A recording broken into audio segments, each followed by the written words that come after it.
Tudo Outra bem, gravação. tá bom, obrigado. Bem, se alguém tiver uma objeção, a gente pede que deixe a câmera desligada, né? Já que assim é importante ter esse material gravado, inclusive para o desenvolvimento do curso. Bem, como eu falei, então, esse curso já está na 7ª edição, ele é um projeto conjunto, né, de professores dessas instituições que estão listadas aí, né? E vocês vão ver na aula de hoje, assim, agora no início, um breve panorama do que o curso contém, por que ele contém esse conteúdo, né? Por que a gente trata desse conteúdo aqui no curso, e quais são também as atividades principais que a gente vai fazer, né? É um curso que tem essas 4 horas, 4 aulas, né, de 2 horas mais ou menos, síncronas, mas ele também tem uma 5ª aula gravada, que vocês vão encontrar no canal de vídeo, e também algumas atividades que vocês vão fazer por sugestão nossa, assim, de forma síncrona, inclusive a atividade final, que eu vou falar depois. Então, assim, como uma dinâmica, pessoal, para a gente combinar isso ao longo do curso como um todo, eu peço assim que a gente vai ter que vocês exponham e registrem as suas dúvidas, perguntas, comentários que sejam assim mais simples, né? No chat a gente vai acompanhar essas perguntas de vocês, essas questões, e vamos ter alguns momentos durante o curso para esclarecer dúvidas, compartilhar informações, comentários, da maneira que vocês acharem pertinente, tá? O curso é um curso, ele é teórico, né, na sua maior parte, mas ele também é um curso que a gente entende que é um curso de troca de experiência, né? Então, a experiência de vocês, seja em sala de aula, seja na produção audiovisual ou com uso, né, de filmes para quaisquer atividades educativas que sejam, são importantes para a gente aqui também, justamente porque elas são um motor um pouco do nosso interesse pelo tema e também do que a gente debate aqui no curso, né? Então, o que eu estou querendo dizer é que a gente estimula que vocês contribuam falando, né, trazendo questões e comentários. A gente só organiza, né, esse momento, um momento para que isso ocorra dentro de um determinado limite, justamente porque é um curso online e a gente tem algumas dificuldades. É diferente, né, da presencialidade, em que a gente consegue interagir de uma maneira mais direta e sem tanto ruído, né? Outra coisa que eu peço é vocês deixarem os áudios desligados, né? É só realmente abrirem quando a gente for dialogar aqui, tá bom? Wagner, a projeção para mim sumiu. Tá ok aí? Eu sei que sumiu. Eu estava fazendo um pequeno concerto que não tinha aparecido antes. Só um minuto que já vai aparecer. Beleza. O que mais que eu posso já adiantar? A gente vai ter, a gente não vai conseguir, pessoal, ter um momento aqui para vocês se apresentarem. Nós vamos nos apresentar daqui a pouco, né? Os docentes, mas óbvio que ao longo dessas aulas a gente vai conseguir se conhecer um pouco mais e justamente, como eu estava falando, vocês apresentarem as experiências de vocês, enfim, os contextos também, né, como vocês trabalham, qual o interesse no vídeo, né? E são questões também que a gente colocou no questionário diagnóstico, né, que vocês receberam um link esse fim de semana. Esse questionário, ele faz parte... todo mundo pode responder, tá? Não é condição nenhuma, é voluntária a resposta, não é condição para participar do curso, mas ele faz parte de uma pesquisa que a gente está desenvolvendo justamente sobre a formação docente para o uso do audiovisual no ensino. Como eu disse, ninguém é obrigado a participar, né? Mas se vocês puderem colaborar com a gente com essa pesquisa, né, são alguns formulários, né, alguns questionários que a gente esse que já foi disponibilizado e alguns que vão ser disponibilizados depois, E também, no final do curso, a gente convida os concluintes para uma continuidade do processo formativo numa atividade de produção de uma proposta de reendereçamento. Vocês vão ouvir isso bastante aqui durante o curso, proposta de reendereçamento, reendereçamento, porque são os conceitos que a gente tem trabalhado esses anos, né, pesquisado, justamente em relação ao uso e apropriação e a inserção da tecnologia audiovisual no ensino. Então, o curso, vocês vão ver que ele gira em torno desses conceitos, endereçamento e reendereçamento, e a gente vai ver, ao longo do curso, sobre o que são esses conceitos, né? Do que eles falam. E, ao final, a gente pede para quem precisar da certificação, né, quem quiser a certificação, que apresente uma proposta de reendereçamento, que nada mais é a adaptação de uso de um vídeo, de um filme, ou de vários trechos, enfim, é uma proposta livre para vocês desenvolverem a criatividade mesmo, de uso de vídeo em relação em uma aula, né? Em relação a uma questão, a um problema de ensino ou um conteúdo de difícil aplicação, vocês que vão definir essa abordagem dessa proposta de reendereçamento, como a gente chama, né? Ou seja, uma proposta de uso de audiovisual no ensino. Pode passar, por favor, Wagner, o slide. Bem, aqui somos nós, o corpo docente. Eu sou o Luiz Augusto Rezende, eu sou professor associado do Instituto NUDES, né, e do programa de pós-graduação em Ciências de Saúde. Também sou credenciado no programa de pós-graduação de Cinema e Audiovisual da UF.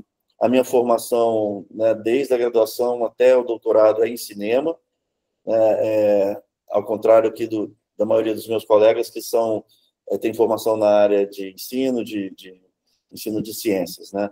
Então, eu sou coordenador do curso, né, e vocês vão ver que as aulas elas são compartilhadas pelo corpo docente. São esses 6 docentes que estão aqui, né?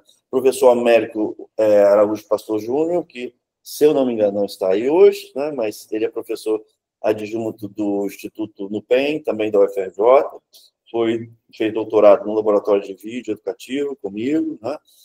A professora Luciana Cabral, que vocês vão conhecer a partir da próxima aula, ela também não pôde estar hoje, mas ela é professora do ensino básico tecnológico do Cefet Rio, no campus Maria da Graça, e também é egressa do programa do NUDES, foi também me orientanda no doutorado em Educação em Ciências de Saúde. O professor Wagner, que está aqui conosco. Wagner, pode se apresentar? Então, eu sou o professor Wagner. Atualmente, eu já sou professor associado lá da Faculdade de Formação de Professores da UERJ, do Programa de Pós-Graduação em Ensino de Ciências, Ambiente e Sociedade. No momento, eu estou em estágio de licença, mas ainda faço parte do corpo de docente de lá. E sou oriundo também aqui do NUDES. Ótimo, Wagner, obrigado. Professora Gisele Abreu é professora do Colégio Pedro II, né, também do ensino básico técnico, também credenciada no programa do programa de pós-mestrado profissional do Colégio Pedro II, né, ela também é egressa do NUDES, também foi minha orientanda no doutorado. E professor Marcos Vinícius Pereira, que é professor do IFRJ e credenciado em 2 programas, né, tanto do NUDES quanto o PROPEC do IFRJ, né, de ensino de ciências. Professor de física do IFRJ, também foi meu orientando de doutorado. Então, vocês veem aqui que a gente tem uma família do laboratório aqui presente no curso. Não por acaso, né, a gente compartilha de uma determinada visão sobre essa área, né, de conhecimento, que é o ensino de ciências por meio de tecnologia, né, e é um pouco de resultados de pesquisa em que todos nós aqui estivemos envolvidos ao longo dos últimos anos, que a gente traz como base para esse curso. Mas, como eu falei, não é um curso teórico, mas não é um curso sobre pesquisa, né? Então, o que a gente tenta fazer? O que a gente tentou fazer? Articular bastante, de forma bastante clara, esse conteúdo, que é um conteúdo teórico, é um conteúdo que vai desde a história do cinema, da linguagem do cinema, até reflexões mais contemporâneas sobre a inserção audiovisual, do audiovisual no ensino, e inclusive sobre o tema do espectador, né, daquele que assiste o filme, não tanto de quem produz o filme, claro que isso é importante, né, mas a gente coloca um foco especial sobre o espectador, a espectadora, né, esse indivíduo, né, com suas características particulares, sua subjetividade, sua história, sua bagagem de vida, suas preferências, né, seus conhecimentos, que é um sujeito na leitura dos filmes. Né? Sujeito que eu digo é alguém que tem um papel ativo, né, um papel fundamental na leitura dos filmes. Os filmes não existem parados, né? Como nem um livro a gente precisa ler para ele fazer sentido, um filme também, isso é óbvio, né? Então, esse papel ativo e essa contribuição do espectador para a leitura dos filmes, para o entendimento dos filmes, né, para produzir sentido e significado dos filmes, inclusive nos contextos educativos, é o foco principal da nossa atenção aqui nesse curso, né? Justamente porque a gente tem visto que esse foco, essa questão do espectador, talvez fosse o ponto que mais faltasse atenção para o professor, para a professora, né? Para o docente que, por algum motivo, né, porque gosta ou porque vê a potencialidade de ensino do audiovisual, quer inserir esses materiais, essa tecnologia na sua aula, né? Mas muitas vezes sem se dar conta que o filme não é só a obra. O filme é um processo completo que chega a alguém, e esse alguém precisa ser considerado quando a gente escolhe, né, que é o caso da exibição educativa em geral, né? O docente, ele pega e escolhe um filme e leva para a aula com uma intenção, né? Em linhas gerais, isso também é o que a gente chama de reendereçamento, né? Pode passar, por favor, Wagner?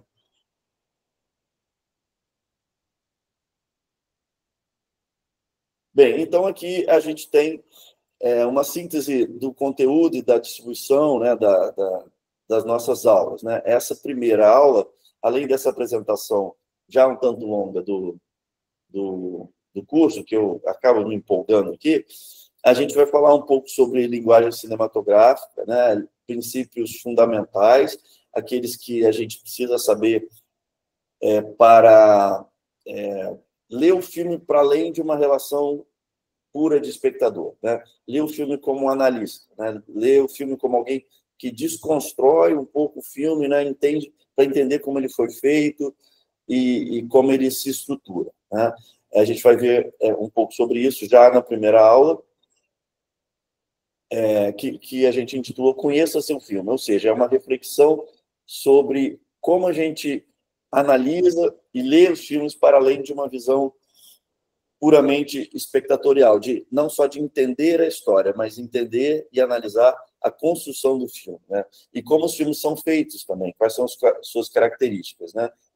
Larissa, sim, vocês vão receber, tá? Lá por aquele mesmo e-mail, tá? Que foi a confirmação, e o link também para a gravação, tá? A gente vai mandando isso semana a semana.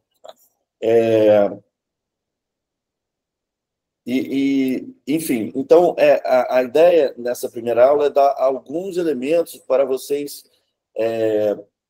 olharem os filmes de uma forma diferente. Eu sei que muitos de vocês já devem ter estudado cinema, linguagem cinematográfica, ou já fez cursos como esse antes, ou já leram, né, sobre. Então, pode ser que esse conteúdo não tenha nenhuma novidade, mas ele tem assim uma organização do que a gente acha que é mais fundamental para uma mudança de perspectiva sobre o filme, né? Para um olhar mais, vamos dizer assim, penetrante sobre o filme, em que a gente passa dessa primeira imagem, que é uma imagem que só exige de nós uma atenção e uma compreensão de um fluxo narrativo em geral, para uma análise da construção, né? Isso, a gente acredita, pode ser muito importante no momento de, justamente, levar um filme, um vídeo, ou o que quer que seja, de material audiovisual para a sala de aula. A segunda aula, na semana que vem, a gente chamou de Conheça Seu Público, justamente porque a gente já começa, nessa aula, a fazer essa ponte entre o texto fílmico, ou seja, o filme como materialidade específica, né? Que imagens e sons ele tem, em que ordem, né? Como ele foi feito, qual a duração, seria longo, curto, enfim, o filme em sua materialidade e o espectador, justamente naquele sentido que eu estava falando antes, né? E aí a gente vai começar a falar de um dos conceitos fundamentais aqui, que é o conceito de modo de endereçamento, que é, em síntese, ele diz respeito a como o produtor constrói um lugar, define mais ou menos um lugar para o espectador ver o filme. Isso, a gente falando assim, pode parecer muito estranho, né? Porque como assim define um lugar, né? Que lugar é esse construído, né? O filme quer que eu veja o que ele mostra de um determinado ponto de vista. Então, é esse tipo de debate que eu não vou adiantar agora, tá? Porque ele é complexo, que a gente vai ter a partir da segunda aula. Vou dizer que nem é só na segunda aula. A partir dela, a partir da aula de hoje já aparece também, né? E sempre que a gente falar do espectador, a gente vai estar, de alguma maneira, relacionando essa fala com a ideia de endereçamento, ou seja, como um filme é construído para um determinado público, visando determinados efeitos, né?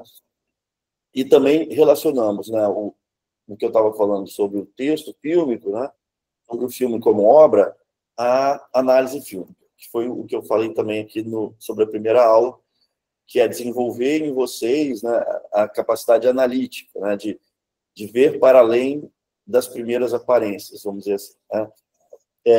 A terceira aula a gente dividiu aqui em duas, porque ela tem uma parte síncrona, que, enfim, nesse momento aqui que a gente está, e tem uma parte gravada, né? A parte síncrona, a gente vai já, nessa terceira aula, fazer o salto já para a escola, para as questões de ensino, as questões educativas que se referem ao audiovisual, né? E como o audiovisual participa ou contribui a essas questões, né?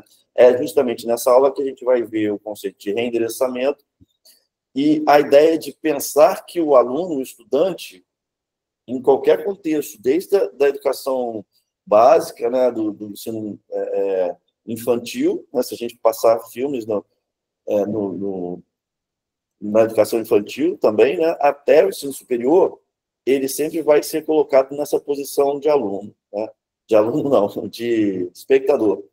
E como é que é essa construção desse lugar de espectador, que tem um filme, que já tem suas determinações, suas características, e tem um docente que reconstrói esse lugar, né? Reconstrói essa maneira de ver o filme. É disso que a gente está falando também, quando a gente fala na palavra reendereçamento, tá? Pessoal, não se preocupe, isso tudo a gente vai voltar em detalhes, passo a passo, né? E a gente espera que fique claro. Assim, a experiência que a gente tem é que não é um conceito difícil, a gente não está falando nada que vocês não saibam, né? A gente está só organizando tudo em torno de algumas ideias, de alguns conceitos que talvez estivessem difusos e perdidos, né? É mais a questão de organizar o olhar e pensar e construir algumas questões para a gente pensar do que entender uma ideia muito complexa, né? Muito filosófica. Não é tanto assim. A segunda parte, então, dessa aula, 3B, é uma aula que a gente incluiu em função de demandas dos cursistas anteriores, que fala sobre a parte técnica, né? Como é que eu capturo imagens e som com qualidade, que equipamento eu preciso, princípios gerais de edição, né, publicação. Então, vocês vão achar esse material com várias indicações e dicas sobre software, sobre o que fazer, como fazer, nessa aula que está gravada, e a gente vai também mandar o link para vocês. Antes do fim, eu vou colocar aqui o link do canal, e se vocês quiserem entrar lá e explorar outros materiais, fiquem à vontade. Se também quiserem se inscrever no canal, a gente agradece também. Então, essa aula 3B é uma aula técnica, então ela está um pouco fora assim, de sequência com as outras aulas, mas ela complementa essa aula, porque ela diz respeito a uma questão que também é fundamental, também é importante, também é foco de dúvidas, fonte de dúvidas dos docentes que querem começar a utilizar vídeo, né, em aula, ou que querem aperfeiçoar a sua prática, né? E a quarta aula, né? A terceira, já teremos isso, mas na quarta aula a gente vai trazer experiências sobre o uso do audiovisual em sala de aula. É uma forma, assim, meio que da gente olhar todo esse conteúdo a partir da perspectiva de uma professora e como ela usou, como ela pensou suas aulas com filmes, justamente considerando esses conceitos, né? Considerando diversos aspectos importantes e centrais desses conceitos de que eu estou falando aqui rapidamente. Então, pessoal, sintetizando, né? O curso, ele é um curso que a gente pensa de uma maneira, ele está pensado de uma maneira bastante objetiva. O conteúdo dele é enxuto, a gente não faz aqui uma exposição longa sobre história do cinema, sobre linguagem cinematográfica, sobre diversos autores, ainda que a gente saiba que há muito material, muita produção científica há décadas, né, sobre teoria do cinema, sobre história do cinema, sobre linguagem do cinema. A gente escolheu um recorte do que pode ser mais, como eu falei, que pode abrir mais o horizonte de vocês imediatamente, de uma maneira mais rápida, mais imediata, mais objetiva. Isso por quê? Porque a nossa concepção, assim, que a gente não vai, vocês não vão ver aqui, em nenhuma dessas aulas, um modelo, um roteiro. Use o vídeo tal segundo esse modelo tal, né? Primeiro passe o vídeo, depois... Não tem nada de errado com isso, tá? Não é uma crítica que eu estou fazendo. Mas a maneira como a gente trabalha, ela nos faz pensar que é mais importante promover a autonomia do professor, da professora, para que eles, né, eles mesmos sejam capazes de pensar o seu contexto educativo, o seu problema educativo. Eles conhecem melhor do que qualquer um a sua turma, sabem das suas características, sabem das suas dificuldades, dos seus problemas, das suas condições de estudo, né? Das suas condições da escola, né? E a gente, claro, sabe que o Brasil é um país muito diverso, você tem todo tipo de questão, de contexto, né?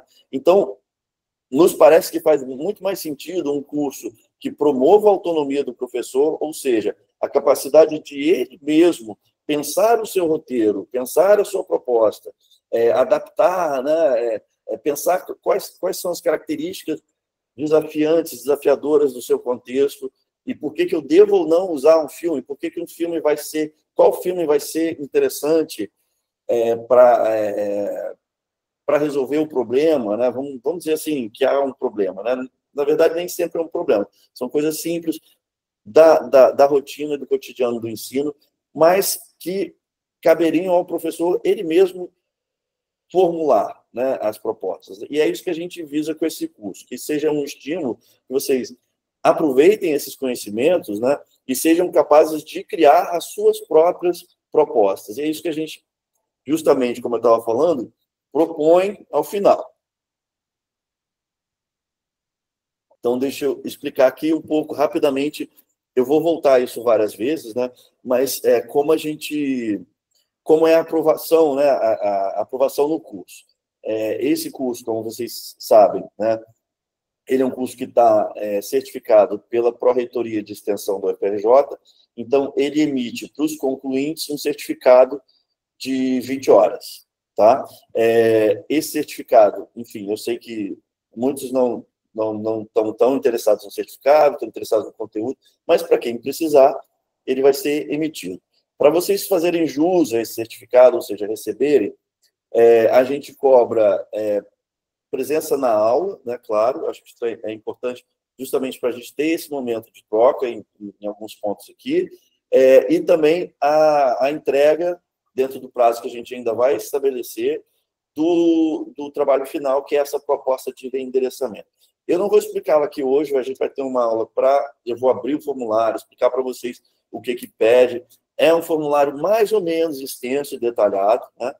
Mas ele não é difícil, é um formulário totalmente voltado para a prática do professor, ou seja, como vocês pretendem aplicar um determinado vídeo, né? Em que aula, em que contexto e tal. Não é um formulário teórico, ainda que ele tenha conceitos teóricos, né? Mas ele é totalmente voltado para a prática e também ele é uma criação de vocês. Ele é uma formulação criativa a partir de conteúdos do curso que vocês vão apresentar para a gente ao final. Quem apresentar o formulário, né, já está aprovado, vai receber o certificado. Tá? Então, a gente aconselha, né, no máximo, se vocês faltem uma aula, ou se as que vocês perderem, tentem assistir no canal de vídeo, né, e apresentem a proposta ao final. Isso é o suficiente para receber o certificado. A gente não vai dar nota na proposta, tá? A gente entende que todas essas propostas são válidas, e que o próprio fato de vocês terem criado, né, elaborado essa proposta já é o suficiente para a apresentação, tá bom? Além disso que eu já falei, dessa atividade final, a gente vai ter atividades intermediárias que são voluntárias. Vocês podem, a gente, claro, né, recomenda fortemente que vocês façam, porque são exercícios, né, de visualização de filmes, de análise de filme, que vão ajudar na elaboração da proposta, mas acho que vão ajudar da maneira como vocês passam a ver os filmes, né? A gente teve aqui vários relatos ao longo do curso, e como eu falei, essa já é a 7ª edição, de cursistas que falaram: professor, eu não consigo mais ver o filme como eu via antes. Eu vejo cada corte, cada interrupção, eu tô ligado, estou vendo, então mudou muito a minha perspectiva. Isso é muito legal, né? Isso é um dos objetivos que a gente tem, de ajudar vocês a verem um filme de uma maneira diferente, com outros olhares, né? Bem, alguma questão por enquanto? Pergunta? Alguém gostaria de comentar?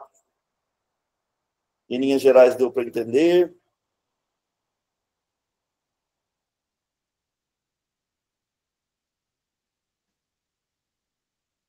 Ok? Beleza. Então, o feedback de vocês aí eu agradeço muito, porque a gente fica aqui meio que sem saber. As respostas serão quais respostas? Não entendi. Acho que foi Nanda que falou. Propostas. Propostas. Não, as propostas vão ser feitas num formulário eletrônico daqueles tipo daqueles do Google. Então, é um formulário eletrônico online, vocês preenchem online, a gente manda um rascunho que vocês podem preencher offline e depois cortar e colar e preencher no online. É importante que isso esteja enviado necessariamente pelo formulário online, porque senão a gente não vai receber, né? Isso vai ficar perdido lá no e-mail, tá? Mas, Nanda, não se preocupa que a gente vai explicar isso ainda bastante, né, até o fim do curso. E vamos mandar também orientações por e-mail, como é que vocês vão, o link, como é que vocês vão preencher, o prazo, tudo isso, tá bom? Outra coisa que eu me lembro de falar enfim, quem puder, eu falei no início, né, quem puder responder o questionário diagnóstico, né, que a gente enviou o link no fim de semana, junto com o link da aula, e participar da nossa pesquisa, a gente agradece, mas de novo, deixo aqui claro que não é obrigatório, não é condição para fazer o curso. Quem quiser participar, quem quiser colaborar, a gente agradece muito, mas fiquem à vontade, totalmente livre e voluntário, tá bom? Então, vamos seguir. Wagner, por favor, passa o slide para mim, por favor. Bem, então a gente começa aqui a falar um pouco sobre, mais diretamente, eu acho que eu já adiantei bastante coisa, eu vou tentar ir mais rápido aqui, mas a gente vai falar dos objetivos do curso, né? Pode passar. Bem, então, a primeira coisa que a gente pensou é realizar essa reflexão crítica sobre a utilização do audiovisual na educação.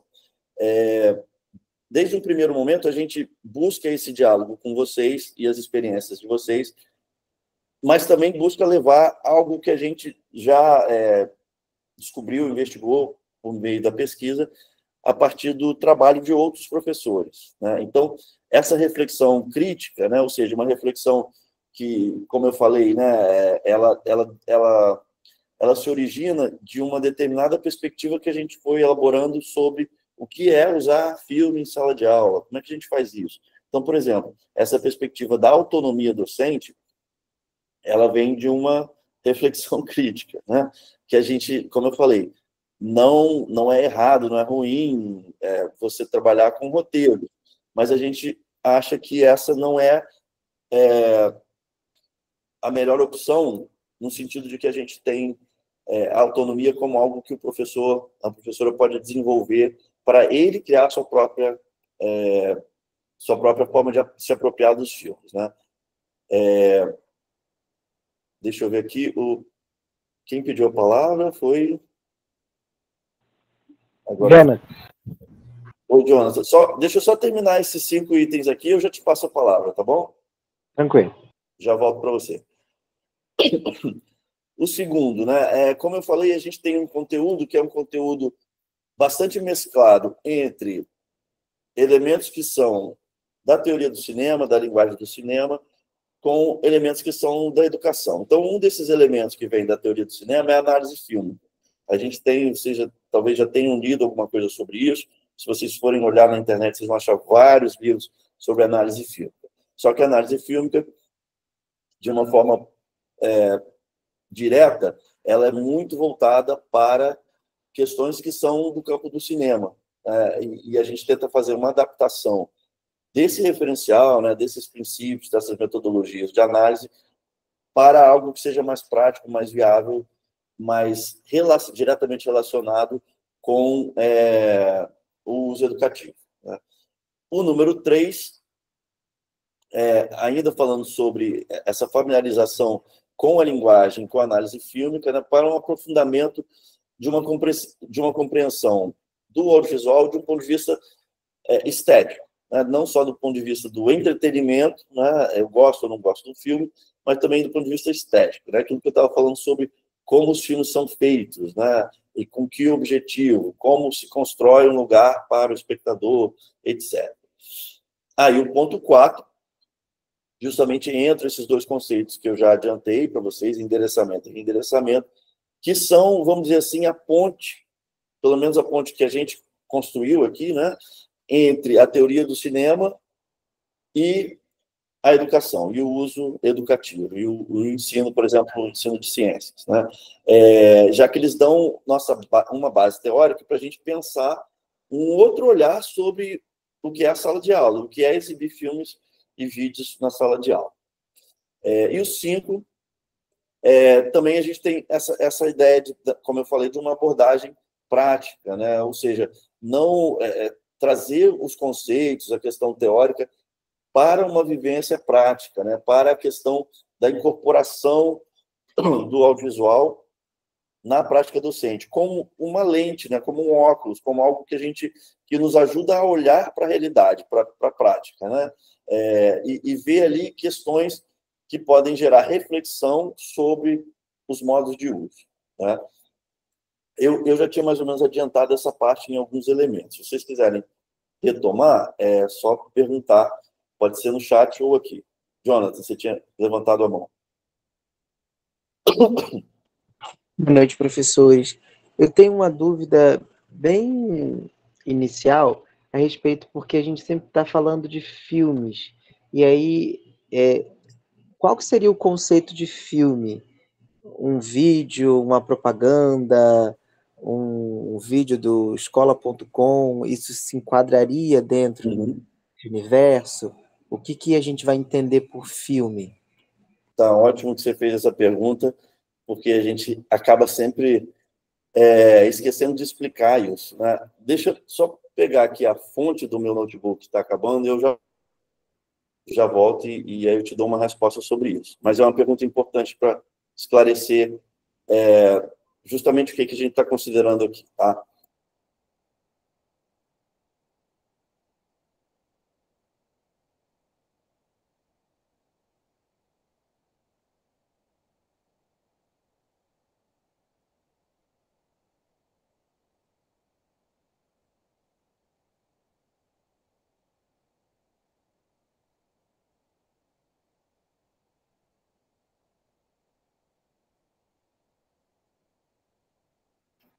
Bem, então, essa pergunta é uma pergunta muito importante. Por quê? Porque a gente tem pelo menos 3 termos, 3 que eu me lembro agora, que são mais conhecidos, que nos dão dor de cabeça, né? No sentido da pergunta do Jonathan. Do que você está falando? O que é filme? Né? Esses 3 termos são filme, vídeo, audiovisual. Hoje em dia, em função das mudanças tecnológicas, as pessoas usam esses termos praticamente como sinônimo. E em pessoas eu me incluo também. Eu, direto, uso esses termos como sinônimos. Né? Só que, originalmente, filme diz respeito a um material audiovisual, ou seja, que combina imagem, movimento e som, produzido em película, né? Em uma coisa que hoje em dia não é muito mais usada, em filme, num tipo de registro óptico sequencial de diversas fotografias que, quando projetadas, dão a ideia de movimento, né? de um filme contínuo em movimento. É óbvio que a experiência que a gente tem no cinema, ainda que hoje em dia o cinema sala de cinema, né? Seja fundamentalmente digital, né? Mas originalmente filme tem a ver com isso. Já vídeo é uma produção eletrônica de uma imagem em movimento também, imagem e som em movimento. E o audiovisual se refere aos dois, né? Audiovisual seria um termo mais geral que se refere tanto a qualquer tipo de produção de imagem em movimento com som.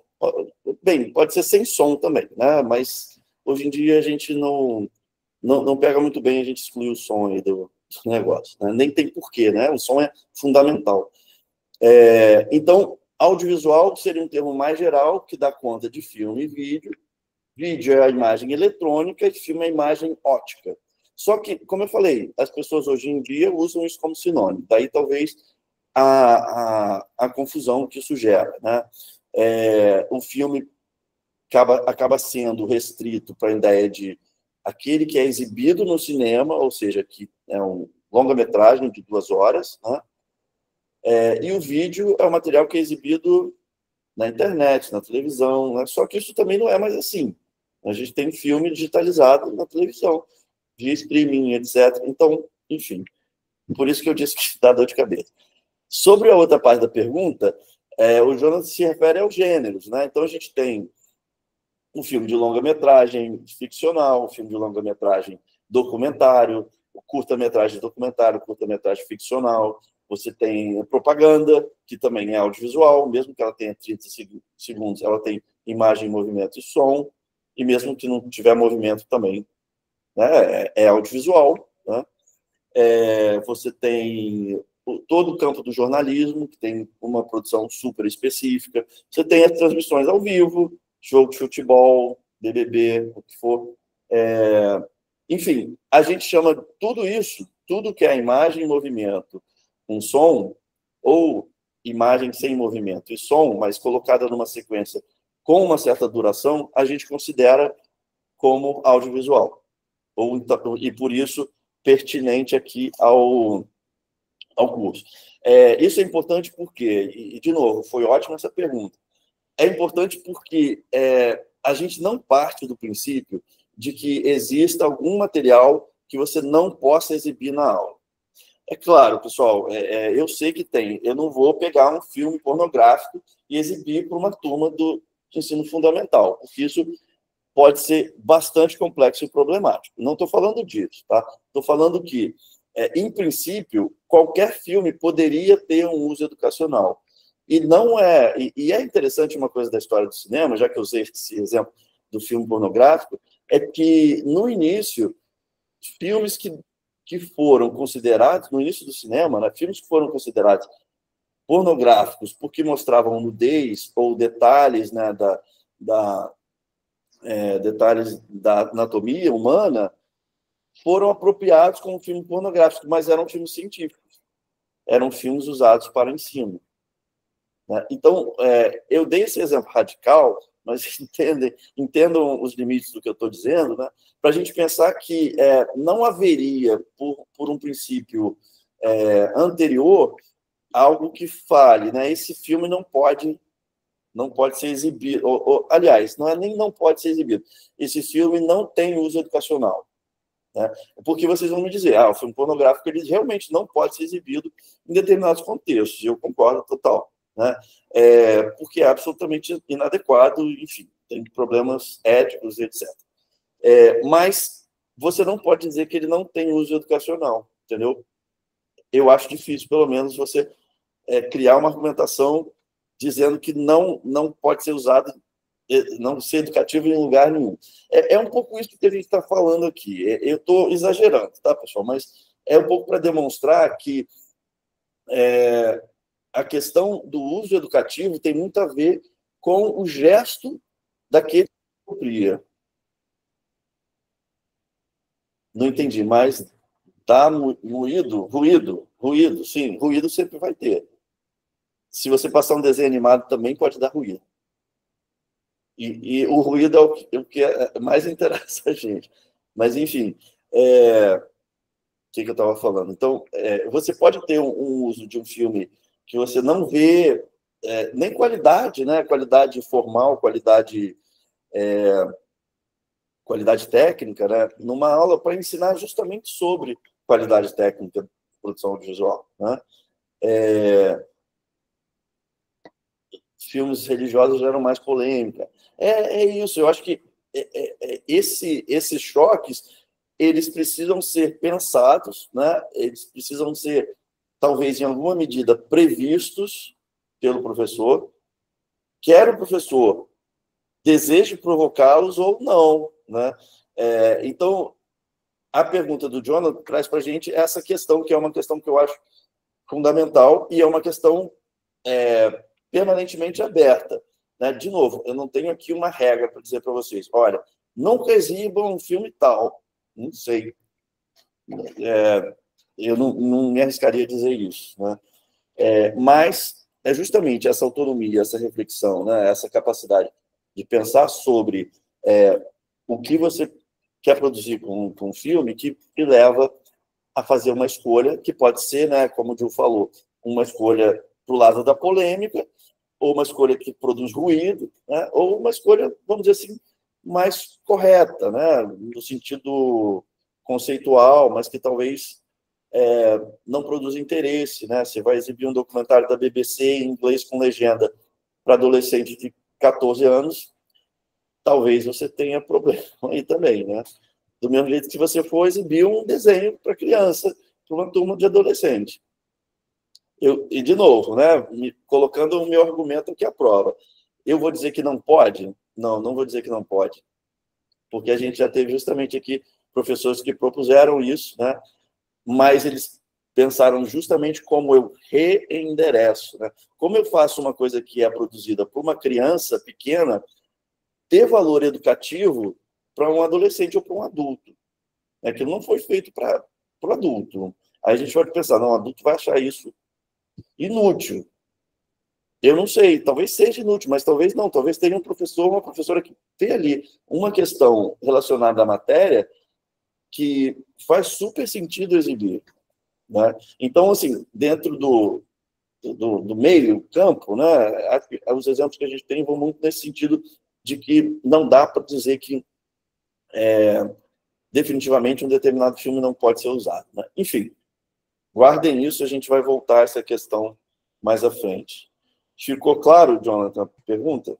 Ficou assim, professor. Então, basicamente, qualquer tipo de audiovisual pode ser utilizado, vai depender do endereçamento que a gente deseja fazer, do planejamento, do contexto que ele está inserido.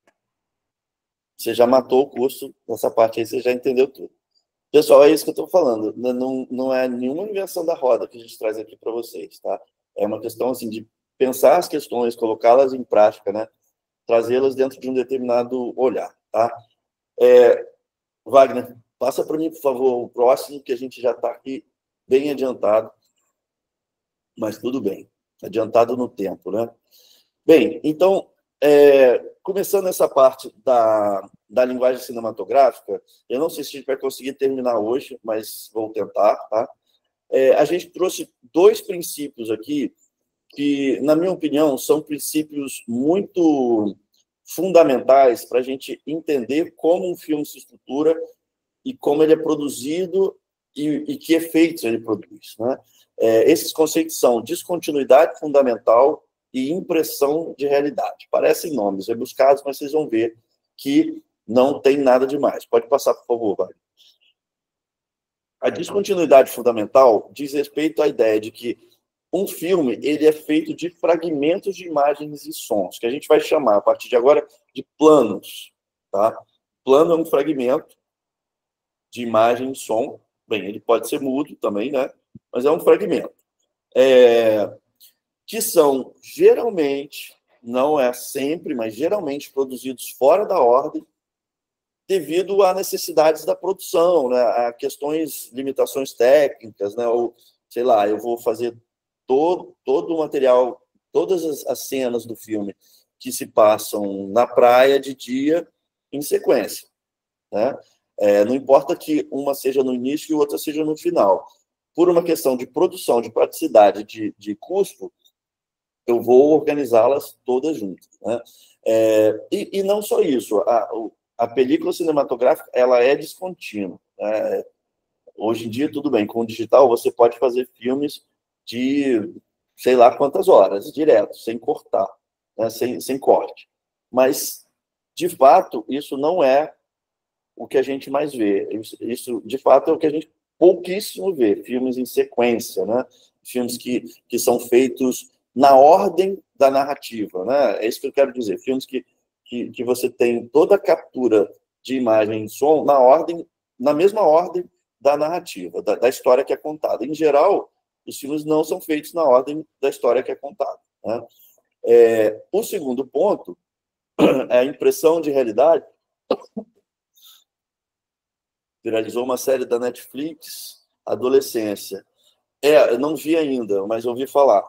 A gente tem, né, hoje em dia, o que eu quis dizer foi que hoje em dia a tecnologia não é mais uma barreira para você fazer filmes na sequência, né? E assim, se a gente for pensar o vídeo doméstico, a gente faz isso. Geralmente, né, filme de viagem, a gente vai gravando, né, os vídeos de viagem na ordem da viagem. Ou se você vai fazer um aniversário, né, filmar um aniversário em casa, né, também. E geralmente ninguém se preocupa em editar aquilo depois, né? Por isso que esses filmes às vezes são insuportáveis da gente assistir, né? Porque eles são redundantes, talvez um pouco, né? Enfim. Isso tudo tem a ver com essa ideia de descontinuidade fundamental, né? O filme, para ele funcionar como uma narrativa dinâmica e também para ele ser produzido, ele necessariamente sai de fragmentos, né? De novo, isso não é uma verdade absoluta, no sentido que a gente tem tecnologia que permite que se faça de outras maneiras, mas essa descontinuidade coloca muitas questões que a gente vai ver daqui a pouco, né? O segundo ponto, e além disso, né, essa descontinuidade é um elemento que a gente precisa observar nos filmes, né? Como é que ela é reconstruída? Justamente porque a ideia de impressão de realidade que a gente tem ao ver um filme, e eu estou falando da maior parte dos filmes, né, que a gente tem acesso, sei lá, talvez 90%, que trabalham sobre essa ideia de que o que você está vendo ali na tela é um pedaço de uma realidade que se abriu magicamente, misteriosamente para você. E você está ali observando aquelas pessoas, aqueles seres, ou o que for, interagirem numa determinada sequência. E essa ideia, né, de que você está em contato com uma realidade é justamente esse segundo princípio, né, que é fazer com que o espectador não perceba ou esqueça essa descontinuidade e a perceba como um mundo coerente e contínuo. Isso é um fundamento do cinema clássico para que nós, como espectadores, tenhamos, não só que a gente consiga acompanhar a história, mas que a nossa atenção seja renovada, mas também que a gente tenha interesse de ver o que a gente está vendo. Né? Lembrem que o cinema, vou dizer que ele nasce, mas ele se constitui rapidamente como um produto altamente comercial, lucrativo, e ele continua sendo, né? Ainda que com todas as mudanças que houve, né? A produção de filmes, me arrisco a dizer, talvez seja uma das maiores indústrias que mais rendem, né, no mundo, e cada vez mais tem mais gente trabalhando nela. Né? As plataformas de streaming geraram uma demanda também suplementar sobre produtos audiovisuais. E aí pode ser reportagem, pode ser documentário, pode ser filme longo dos diversos gêneros, etc. Né? Então, esses dois elementos, esses dois conceitos, aliás, eles conversam, porque a ideia de impressão de realidade, ou seja, que o filme precisa passar essa ideia de continuidade, de realidade, ela tenta resolver um elemento fundamental, que é a descontinuidade em que os filmes são produzidos. Ok? A gente vai ter daqui a pouco um momento para dúvidas, tá? Pode passar, vai. E aí, quais são os elementos básicos da narrativa clássica? Né? Pode passar. Essa ideia da descontinuidade fundamental e também a ideia de produzir uma impressão de realidade meio que organizaram o cinema em torno, e de novo, eu estou falando do cinema clássico, né, em torno desses três elementos aí: plano, corte e continuidade. A ideia de plano e corte, elas estão intrinsecamente unidas. Né? O plano, como eu estava falando no outro slide, né, é uma unidade fundamental que diz respeito ao momento em que você aciona a câmera até o momento que você desliga a câmera. Então, nesse bloco de tempo, você produziu uma imagem, né? Seja de 1 segundo, seja de 5 minutos ou 2 horas. Né? Se não houve corte, ou seja, uma interrupção do funcionamento da câmera, você tem um plano único. É por isso que, né, a gente tem essa ideia de um filme com plano único, é também um filme filmado na sua ordem narrativa. Né? Se a gente olha, isso vale se a gente está olhando do ponto de vista da captura da imagem. Se a gente olha do ponto de vista da edição, do tratamento da imagem, ou seja, quando a gente pega todo esse material e vai organizar, né, na sua ordem do roteiro, na ordem que ele deve ter para o roteiro fazer sentido narrativo, como foi pensado, na edição, a gente vai dizer que plano é o tempo, né, ou os passos, eu diria tempo, né, porque a gente não fala muito mais de película. O tempo entre um corte ou outro, ou seja, as duas passagens de um plano para o outro.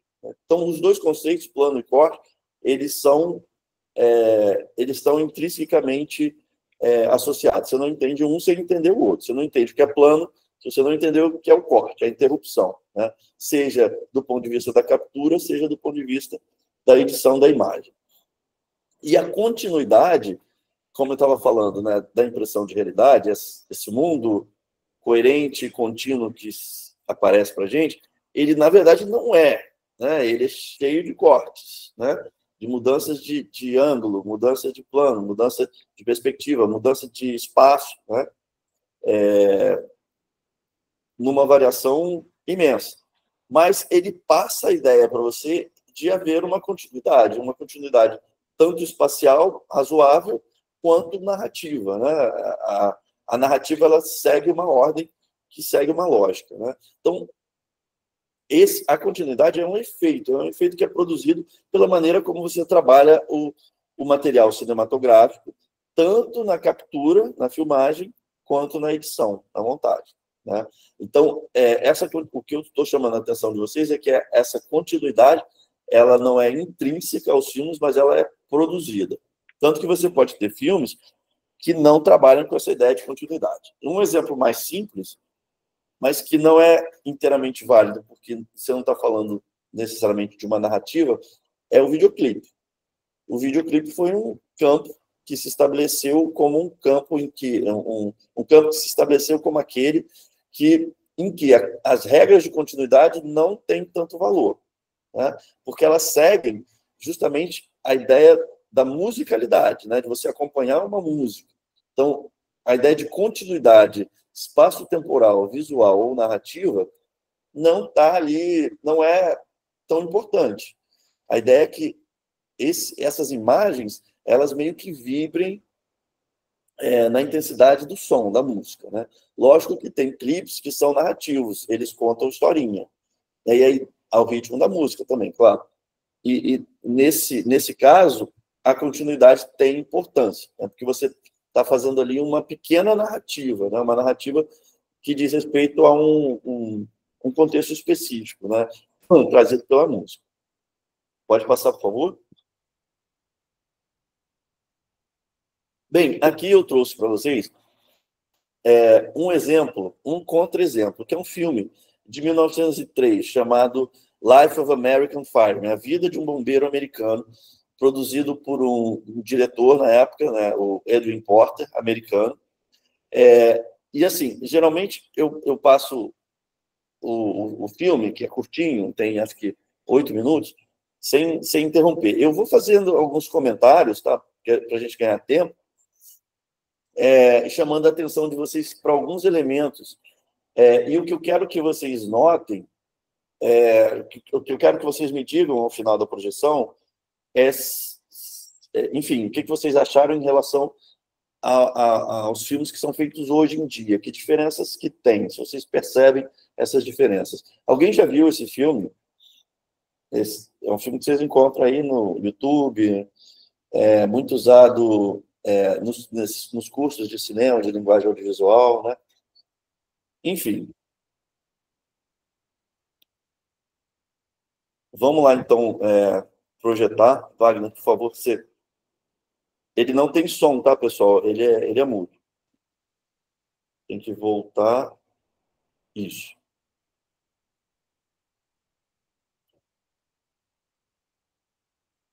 Bem, já está rolando? Esqueci, né?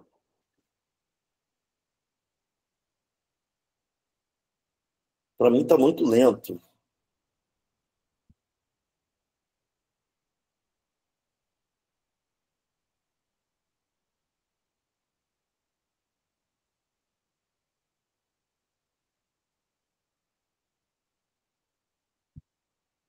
Ainda está bem lento.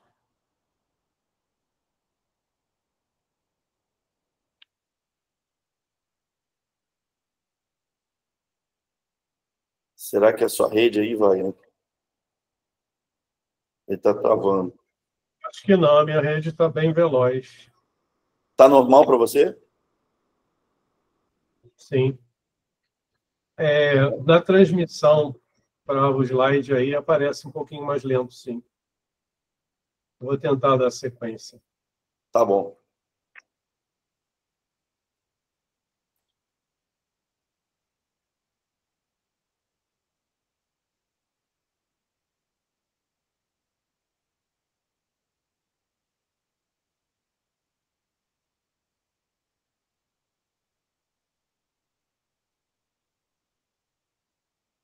Bem, vamos ver se ele vai melhorando, né? O que vocês estão vendo aí é que é uma narrativa, né, simples de um, um incêndio, né, que houve, o alarme foi acionado, chamando os bombeiros, eles são despertados ali, né, e saem na maior rapidez possível para atender o chamado, né? O que a gente vê é uma sequência de planos, já com cortes, né, que mostram essa ordem de acontecimento, né?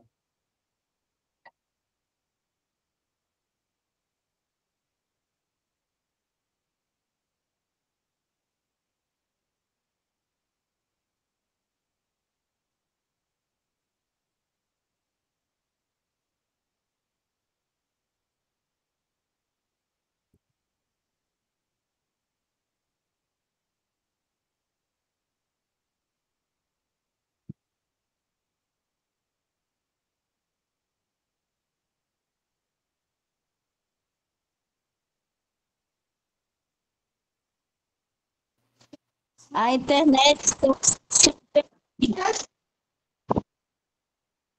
Uma coisa interessante de vocês observarem, assim, que aqui nós temos, por exemplo, um plano estático, né? A câmera foi posicionada num determinado ponto de vista e ela vai captando todas essas carruagens, essas carroças do bombeiro que passam, né, sem corte.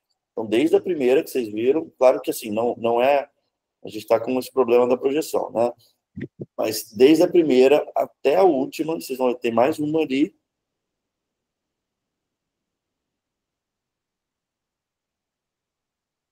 Mais, tem outra e depois outra. Então, ele vai mostrar todas, a passagem de todas, no mesmo plano. Não houve corte interno aqui em nenhum momento. Ele só vai cortar agora, né? Que ele, quando a ação terminou e se deslocou para outro lugar, que já é outro trecho, né, da estrada, em que essas carroças dos bombeiros seguem o seu caminho, né?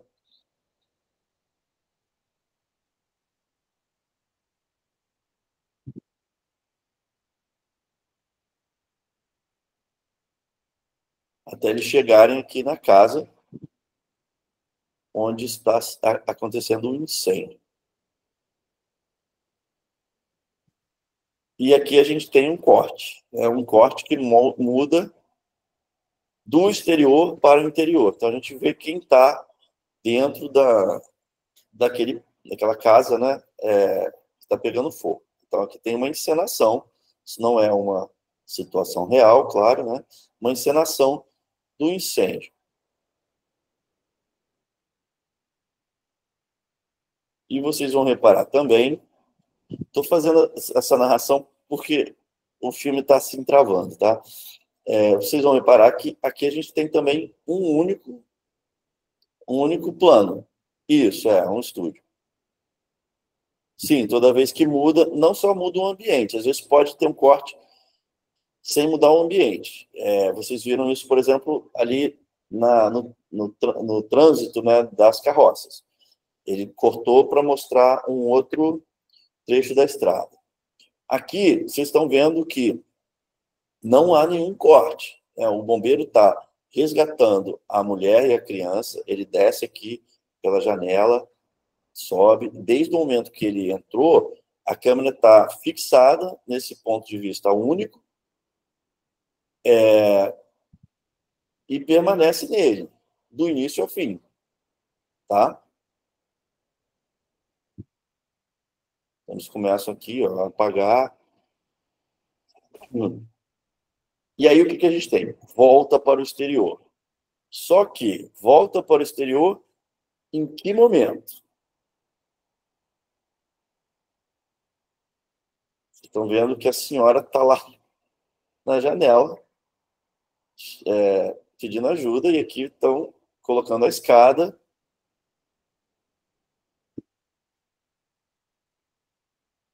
Isso, antes do socorro. Ou seja, a narrativa volta atrás. Né? Quando ele volta para o exterior, a gente começa a ver tudo de novo. Claro que vocês vão ver que tem questões assim de continuidade, justamente, né? O tempo que ele leva aqui fora para resgatar é muito maior do que o que aparece quando está lá dentro, né? Questões desse tipo. Mas o que é importante para a gente é que há uma repetição da ação. Primeiro, né, ela é mostrada do ponto de vista interno e depois do ponto de vista externo. Aqui, ó, vocês veem que ela está aqui chorando, pedindo para resgatar a criança. Quando vocês lembram que isso foi muito mais rápido, não demorou tudo isso, né? Muito mais rápido. Agora ele desce com a criança. Quando estava mostrando do lado de dentro, né? Tudo bem, de novo, isso é falso, né? É uma encenação, mas isso não é importante. O importante é que, de novo, aqui a gente tem um plano único fixo. Aí acabou. Um plano único fixo. Pode passar o próximo slide, Wagner?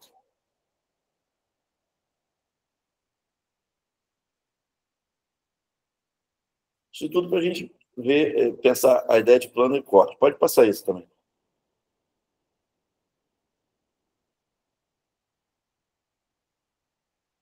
Tá, esse a gente já viu, pode passar. Vocês vão receber os slides depois, tá, pessoal? Então, pode ligar esse videozinho aqui. Vamos ver se ele rola.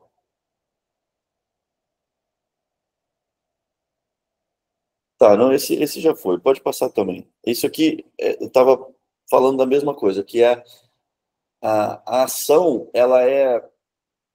Pode deixar rolar, eu vou comentar. A ação, ela é mostrada inteiramente no plano. Já vou te responder, Nanda. Aqui, o cinema dessa época, ele se apegava a essa ideia de que a ação precisava estar concluída para o plano se concluir também, para a gente poder mudar para outra coisa. Então, vocês viram, tanto no acionamento do alarme, quanto aqui na saída, nos cavalos, né? Você tem os planos que mostram a ação completa e também em um ponto de vista único. Né? A gente não tem cortes internos, justamente, porque você não pode cortar se a ação não terminou. Né? Digamos que fosse essa a compreensão. Aqui é a mesma coisa. A ação anterior terminou e você passa por uma nova ação, que é a saída posterior do corpo de bombeiro. Né? E o que a gente vê lá no casarão também, aí pode ligar esse.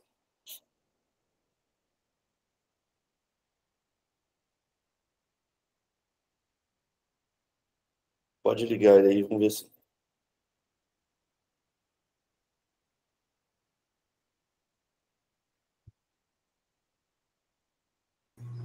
Ele não roda, não. Não está rodando, mas tudo bem. O que vocês viram aqui é o mesmo princípio, né? Ou seja, vocês veem primeiro toda a ação, nós, né? Vemos toda a ação do lado interior e depois a ação do lado exterior. Ou seja, a ação completa mostrada como planos autônomos, né? Planos que se valem, são completos em si mesmo, e não como fragmentos. O que a gente poderia imaginar que hoje em dia poderia ser feito? E geralmente é o que é feito. Né? A gente não vê filmes assim hoje em dia, né? Que primeiro você mostra uma coisa, depois outra. As câmeras não tinham mobilidade nenhuma, era aberto e fixo. Né? Estamos falando de 1903, tá, pessoal? Então, o que aconteceria geralmente aqui? Uma alternância entre o interior e o exterior, para criar a ideia de simultaneidade. Essa ideia de simultaneidade, que é um efeito de edição, de montagem, não existia aqui. Ou não era muito claro, né? Assim, digamos que fosse talvez arriscado, se as pessoas iam entender que essa alternância era uma simultaneidade. A gente aprendeu a entender assim. Né? A gente aprendeu por anos de cinema e pela nossa imersão precoce no audiovisual. Enfim, todo mundo que nasceu desde o século XX, meados do século XX, tem essa história, né, de aprendizagem com o cinema. Então, a gente aprendeu que essa alternância, por exemplo, aqui, entre o interior do casarão e o exterior, significa simultaneidade, ou seja, uma ação que está ocorrendo ao mesmo tempo. Quando você pensa que as coisas podem ser mostradas assim, você consegue ter um salto, né? Porque você consegue pensar na fragmentação interna das cenas. Então, eu poderia, por exemplo, lá na parte interna, cortar para o rosto do bombeiro, para o rosto apavorado da mulher, da criança, para a chama, né? Eu poderia mostrar o que estava acontecendo fora, poderia ter um zoom aqui de algum elemento, enfim, elementos que foram sendo criados pela linguagem cinematográfica para dar dramaticidade, dinamicidade a essas cenas. Né? É mais do que entender o que acontece, a gente entende o que acontece aqui, ainda que possa parecer estranho, mas não tem a dinâmica e a dramaticidade de um filme que os filmes passaram a ter depois. Né? Vamos aqui ver as perguntas, então. O Paulo falou, é o mesmo acontecimento em planos diferentes, isso, né? Seria o caso de apresentar o momento em diferentes perspectivas. Porque tem essa ideia de que você precisa vamos dizer assim, tornar o espectador sensível a um problema, a um risco de vida, né? Que é a senhora com a criança. Então, se você mostra só de fora, você perde essa parte do drama. Então, o que eles fizeram? Vamos mostrar de dentro também, porque você mostra a pessoa em perigo e como é importante. Estou aqui especulando sobre o que se pensou, né? Como é importante o trabalho dos bombeiros, né? A Priscila falou, as câmeras também não tinham muito... Isso, como a gente falou ali, né? Não se pensava que a mobilidade era algo que o espectador ia entender, né? Não se tinha essa ideia, né, pessoal? Assim, o cinema está nascendo ainda com várias coisas para serem criadas, né?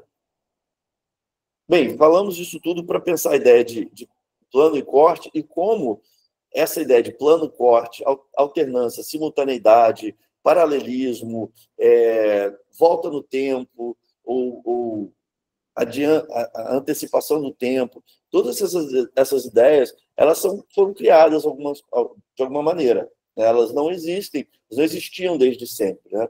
Tinha, claro, paralelos no teatro, na literatura, mas não dessa maneira que o cinema resolveu. Né? Isso mostra para a gente que o cinema tem uma história e essas ideias também têm uma história. A gente aprendeu a ver, né? Como eu falei. Né? E da mesma jeito que a gente aprendeu, a gente pode observá-las de uma maneira crítica, de uma maneira de desconstruir, né? De entender como esses produtos, esses filmes são produzidos, como eles manipulam, no sentido positivo, até, né, as nossas emoções, as nossas compreensões. Né? Aí o Paulo falou, um corte intencionado para ser não perceptível no mesmo plano, como se fosse um truque de mágica. Ainda é considerado um corte do ponto de vista narrativo? Sim. Qualquer corte, qualquer interrupção, ela é um corte. A gente vai ver alguns exemplos disso que você está falando. O corte, geralmente, ele é trabalhado para ser não perceptível, né, nesse cinema narrativo clássico. Né? E como você obtém isso? Os cortes eles são feitos dentro de escalas de posicionamento, a gente vai ver daqui a pouco. Mas eles também têm uma trilha, né? A trilha sonora ela é fundamental para apagar a percepção dos cortes. Porque o que na imagem está descontínuo, geralmente a gente não percebe descontinuidade, porque não tem na trilha sonora. Ela é composta como contínua, pelo menos dentro de uma mesma cena. Né? Lógico que ao longo do filme ela vai ser descontínua também. Não é a mesma música tocando o tempo todo, nem os mesmos efeitos sonoros, mas a gente vai ter, justamente quando os cortes estão operando com mais agilidade, a gente vai ter a continuidade sendo ali meio que segurada pela trilha sonora. E por isso, em grande parte, a gente não percebe. Mas há outros elementos. Mas sempre é corte. Do ponto de vista da análise, sempre é um corte. E justamente é isso que a gente tem que saber, identificar os cortes, né, para analisá-los, né, para entender essa construção. Pode passar, por favor? Bem, aqui, então, alguns elementos que ajudam a gente a entender essa dinâmica de composição, né? Eu não vou gastar muito tempo aqui, que a gente já falou um pouco, né? A duração, né? A gente vê ali que a tendência naquele filme de 1903 que os planos sejam muito mais longos, quando hoje a gente tem uma tendência a recortar mais, né? O ângulo de filmagem, né? Que de que ponto de vista você está filmando, se é uma tomada frontal, nível dos olhos, ou se ela é alta e baixa, isso também leva consigo alguns efeitos, né, de significado, né? Você filmar alguém de cima, você causa supostamente uma inferiorização da pessoa, e o contrário, filmar alguém de baixo, você causa, né, produz uma ideia de exaltação daquela pessoa. Né? Se é fixo em movimento, a gente viu isso também no filme, como ele é pobre em movimento, né, o Vida do Bombeiro Americano, a escala que tem a ver com a distância da câmera, né, ou do espectador, ao objeto filmado, a gente viu ali que tem um plano próximo, né, um close, que é aquela mão que entra, né, e aciona o alarme, mas, em geral, todos os outros planos são médios e gerais, né, são distantes. Né? Isso também é uma questão histórica do cinema, como você, primeiro, pensou em capturar assim, a imagem completa, né? E não um fragmento do corpo humano, por exemplo. Isso era até um tabu por um tempo, mas depois que você ensina ao espectador que você não está mostrando uma mão ou uma cabeça solta, sem corpo, mas é uma aproximação, essa ideia de que a câmera se aproximou para mostrar um detalhe, você consegue produzir uma maior liberdade em mostrar, né? Não é, ou seja, mostrar o close de uma cabeça humana não é dizer que essa cabeça não tem corpo. Isso parece, assim, para a gente é óbvio. A gente, de novo, aprendeu a ver o cinema de uma determinada maneira. Mas nem sempre foi e nem é em todas as culturas. Né? Pode passar, por favor. O enquadramento, justamente o quadro que a câmera escolhe ver, né? O que ela está mostrando, né? Também tem a ver com a escala, já que você escolhe mostrar o plano geral, toda a paisagem, ou um pormenor, ou um elemento intermediário, a profundidade de campo, que é o quanto você consegue ver na imagem nítida, em foco, desde o primeiro plano, ou seja, aquilo que está próximo à câmera, até aquilo que está mais ao fundo. Tem um exemplo disso do plano das carroças do bombeiro, que chegam, né, mais próximo à câmera. Né? E a definição da imagem, né, o uso da cor, do preto e branco, da granulação da fotografia para definir, por exemplo, estados mentais do personagem, um sonho, uma memória, ou passado, né? Por aí vai. Enfim, você tem elementos aqui que podem ser combinados de diversas maneiras. Pode passar? Aqui a gente chega sobre o que o Paulo estava perguntando. Acho que foi o Paulo que perguntou isso, sobre o corte não perceptível. Né? Vamos pensar aqui agora, eu vou tentar ir mais rápido e chegar direto à parte que importa. O que é necessário para um plano não ser perceptível? E justamente essa ideia de impressão de realidade, ela, vamos dizer, vencer a descontinuidade fundamental. Né? Como é que você faz algo que é fundamentalmente descontínuo parecer contínuo e lógico?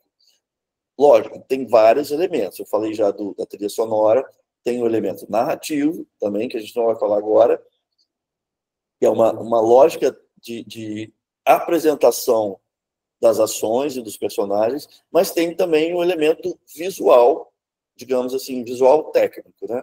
Pode passar, por favor? Foi o que eu acabei de falar, né? Fazer o que é descontínuo parecer contínuo. Né? Geralmente, você faz isso na montagem, mas não só na montagem, né? Porque exige que o material que você capturou durante a filmagem, ele tenha determinadas características que favoreçam a produção dessa continuidade, que é uma produção forjada, né? Mas ela é produzida. Né? Pode passar? Bem, então, coisas que eu já falei também. Criar um mundo visualmente coerente, né? Que parece como uma janela que se abriu para a gente no mundo real, né? Ter essa lógica narrativa, comportamental dos personagens, ou seja, os personagens se comportam, agem de uma maneira que a gente reconhece como similar à nossa, né?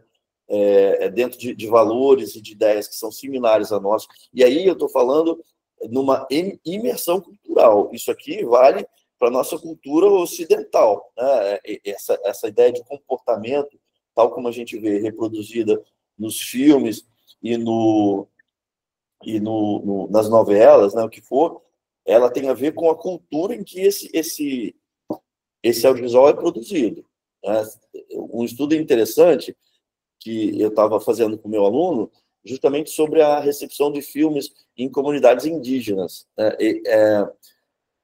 E o que é mais interessante em relação à diferença da nossa apreensão urbana ocidental é que eles acham que eles gostam de filmes que mostram o acontecimento todo, integral, sem corte.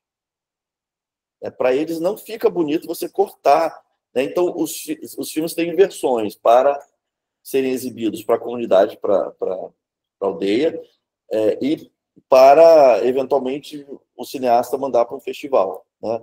Então, isso mostra que essa maneira como os personagens se comportam e a maneira como o filme mostra tem muito a ver com a base cultural dessa comunidade que assiste, né? Dessa comunidade de espectadores e produtores, né? O Gil perguntou... O roteiro também é responsável por fazer esse descontínuo tornar contínuo. Isso. O roteiro, ele dá uma base dramatúrgica, de lógica de ação, de conflito, né? Meio que a gente vai ver aqui daqui a pouco um exemplo. Mas, na parte visual, quem resolve isso é a direção e a montagem. O roteiro te dá uma estrutura dramatúrgica que também tem que ser coerente, né? Dentro, por exemplo, disso que eu acabei de falar, mas ela precisa aparecer visualmente. E aí que entra essa parte que eu chamei de visual técnica, né?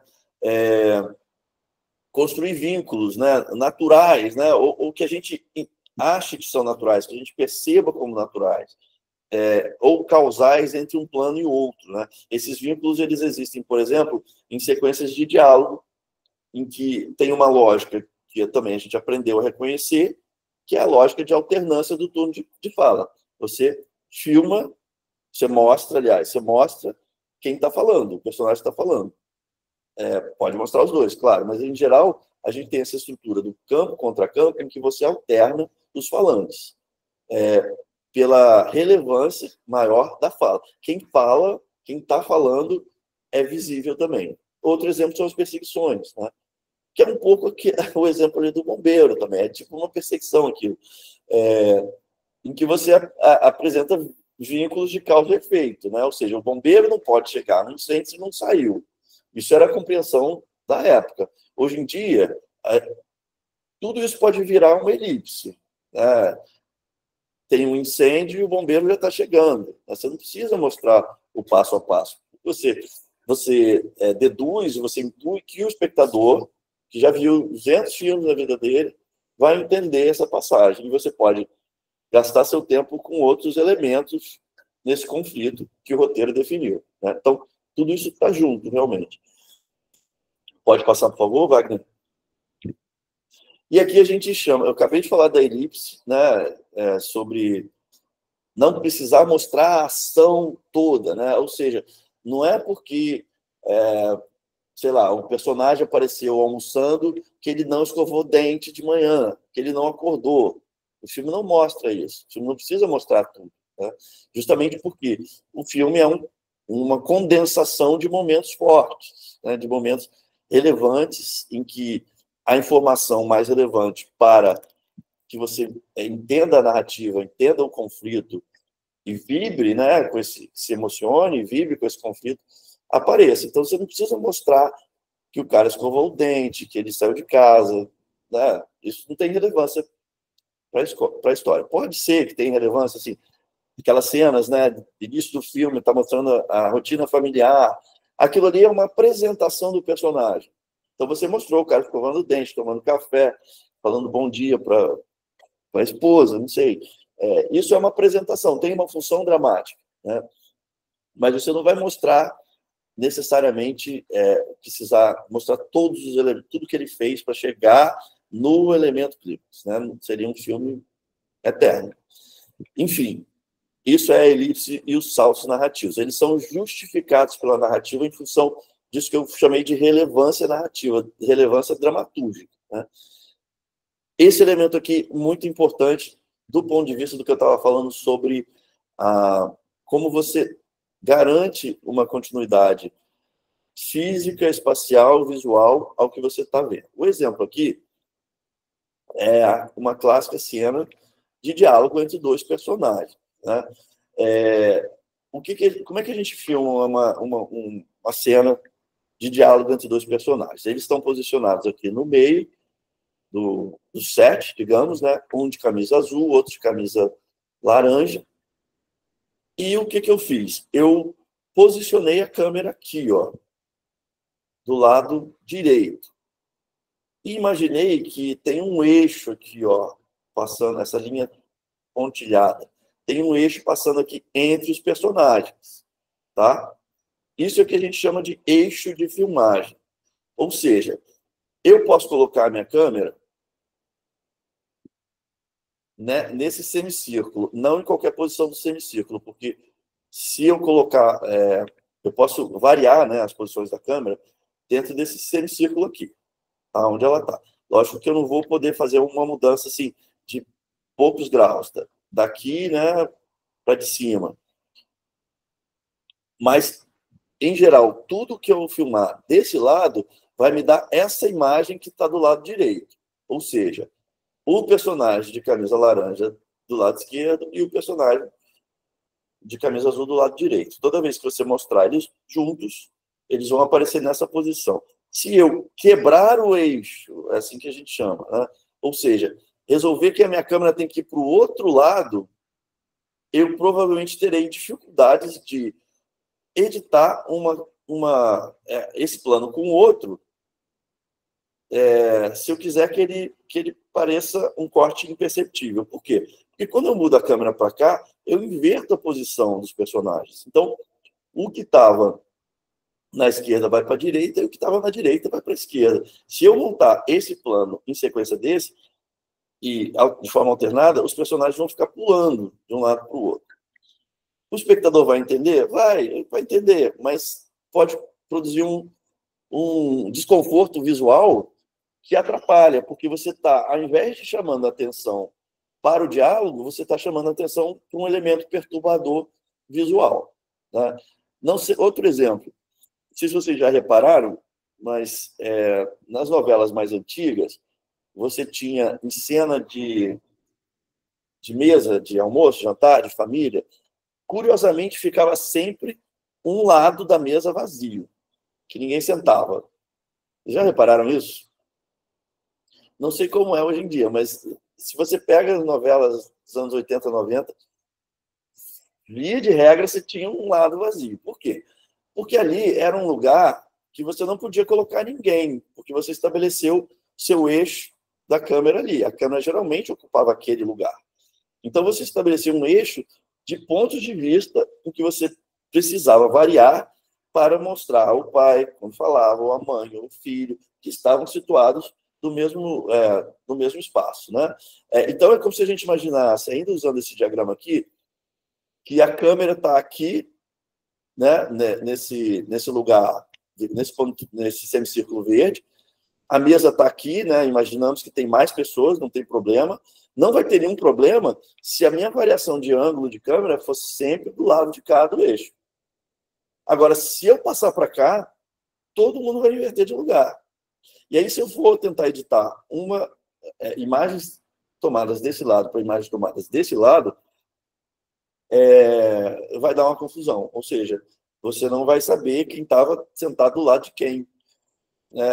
Provavelmente isso vai gerar uma confusão que não ajuda a narrativa, né? Aí vocês vão me dizer, mas professor, tem aquele filme E o Ódio Será Sua Herança, que tem um tiroteio chamado assim. Realmente, genial. Ele é um filme propositalmente feito assim, em que não se respeita muito um eixo na filmagem, justamente para quebrar esse padrão, né? Para de alguma maneira, vamos dizer assim, provocar o espectador em relação ao que ele esperava, né? Não é que o cara não sabia, não é que o diretor é ruim ou o montador não sabia. Eles fizeram propositalmente com uma ação. E a gente tem com intenção. A gente tem um exemplo aqui. Além disso, assim, a gente tem, historicamente, né, recursos para maquiar, disfarçar esse corte, que são os raccord. Raccord é uma palavra francesa que expressa no cinema justamente essa ideia da passagem entre um plano e outro. Então, você pode ter um tipo de motivação para o corte. Quando você tem uma motivação para o corte, é muito mais provável que o espectador o acompanhe e não o estranhe. Então, é um recorte, por exemplo, de movimento, que é o caso da perseguição, né?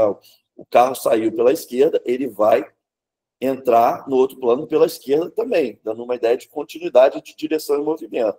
Mas o próprio corte, se o carro observou essa continuidade visual, não vai ser percebido. Quer dizer, ele é percebido, mas ele não é levado em consideração, como no caso lá da quebra de eixo, né?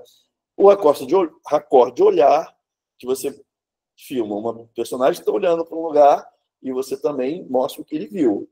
Só que o racorde de olhar, ele também precisa observar a regra do eixo. Senão, e isso a gente vê muito em vídeo do TikTok, o filme amador ou escolar, o personagem está olhando para um lado, mas o que ele está vendo está em outro, porque provavelmente não se observou ali a regra do eixo. E o racorde sonoro, que é isso que eu falei antes, que o ruído, ele por exemplo, de bater a porta, ele é um elemento de união, de apagamento do corte. Tá? Aqui são alguns exemplos. Pode passar, por favor, Wagner? Então, a gente vai tentar ver aqui, se a projeção ajudar, dois exemplos clássicos de quebra de eixo e são duas quebras de eixo, mas com propósitos diferentes. Tá? Esse primeiro é um filme do Kubrick, o outro, pode voltar. Também não deve estar rolando aí, né? Ver se ele vai projetar. Ah, tá sim. Só está lento. Enfim, pode deixar rolando já. Então, é um filme do Kubrick chamado O Iluminado, talvez vocês já tenham visto, que tem uma certa tensão, assim, não vai dar para explicar muito aqui, mas acreditem em mim, entre esses dois personagens que entram nesse banheiro cenográfico e tem uma dificuldade, assim, já pelo cenário. Aqui nós temos uma quebra de eixo, não sei se vocês perceberam. Volta um pouquinho, Wagner. Vamos aproveitar que está lento, né? Consegue voltar?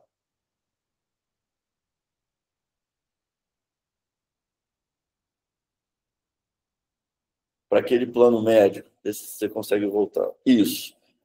Aqui a gente tem um plano, diria, médio de conjunto, em que o garçom está no lado inicialmente direito e ele passa para o lado esquerdo. Vocês conseguiram ver?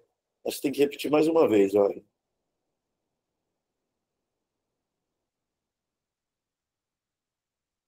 Enfim, aqui a gente tem a rigor, uma quebra de eixo.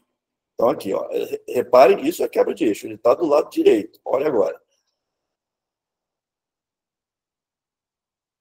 Foi para o lado esquerdo. Então, isso é que acontece quando você inverte a câmera de posição. A câmera estava lá, ela veio para cá. Então, quando você monta um plano desse na sequência do outro, vai dar esse salto. Aqui, nesse caso, esse salto é atenuado pela... Pode deixar rolando. Pela mudança de escala. A gente tem no outro um plano médio de conjunto e aqui a gente tem um plano americano, quase assim, né? Mais próximo. E vocês vão ver que, infelizmente, não vai dar para entender isso, que ele vai novamente voltar para o outro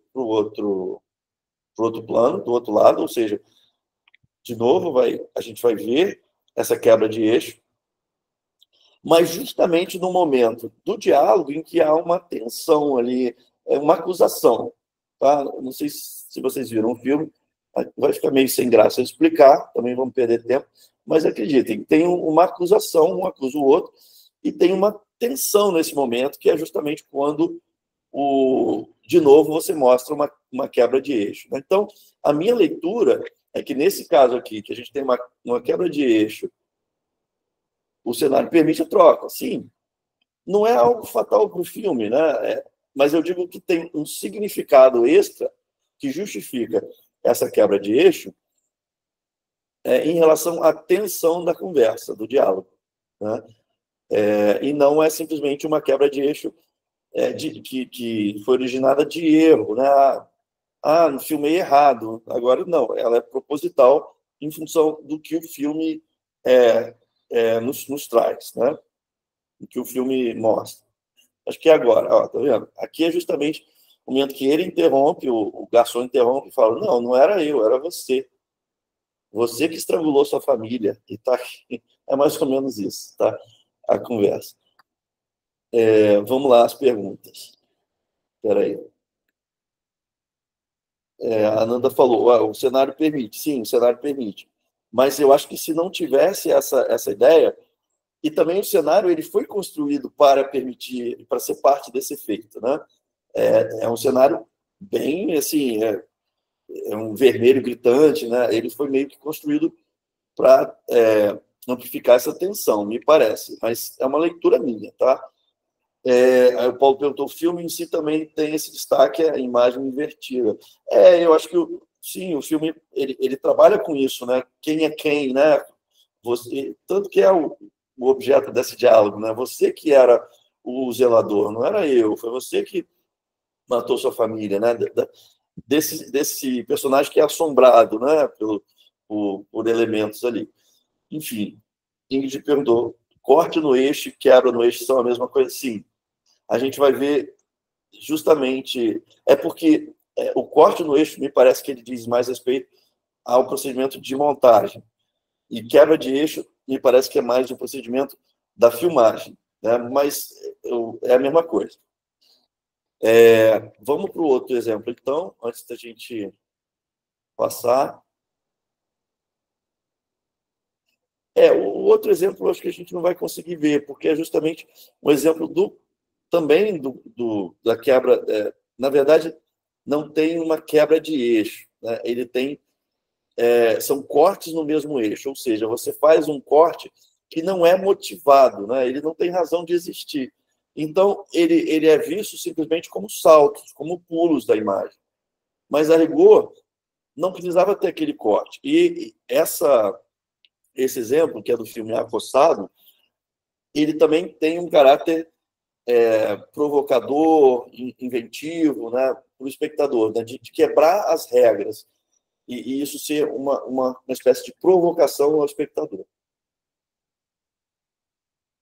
Pode passar, Wagner.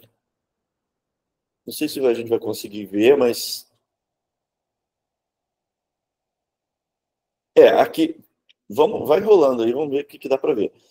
Então, aqui é um diálogo num carro, não tem quebra de eixo, né, se eu não me engano, não, porque a câmera está sempre no banco de trás. Tá? Então, ele inicia numa configuração clássica de alternância do turno de fala. Só que aqui, todos os planos do outro personagem foram eliminados.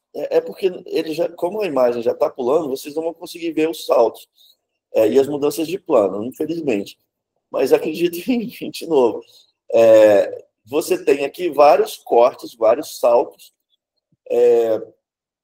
porque mostram planos, né, que são cortes no eixo, corte no eixo porque são feitos um em cima do outro, né, não tem mudança de ângulo nenhuma, praticamente, mostrando o mesmo personagem. Então, o efeito disso é uma descontinuidade. Você ver a descontinuidade, você vê os saltos, vê os cortes. Né? A rigor, do ponto de vista narrativo, desnecessário. Né? Mas, do ponto de vista estético, isso teve, historicamente, um efeito. Isso teve vamos dizer assim, uma mensagem, passou uma mensagem. Né? É uma desconstrução de uma regra, né? de um princípio cinematográfico, se a gente for analisar bem, também não é inquestionável, né? Por que um filme não pode ser descontínuo? Né? Aí aqui termina, aí sim volta para o outro personagem. Mas é só isso. Não deu para ver, mas tentei explicar. Pode passar o próximo?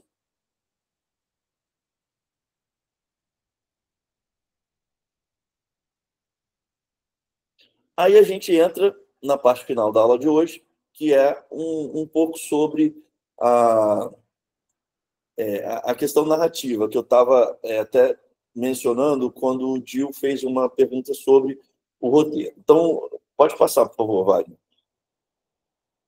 Essa continuidade ela também está na estrutura dramática, né? Como o Gil perguntou, no roteiro, na concepção do roteiro. Aqui a gente tem um exemplo, tá, pessoal? Existem outros exemplos.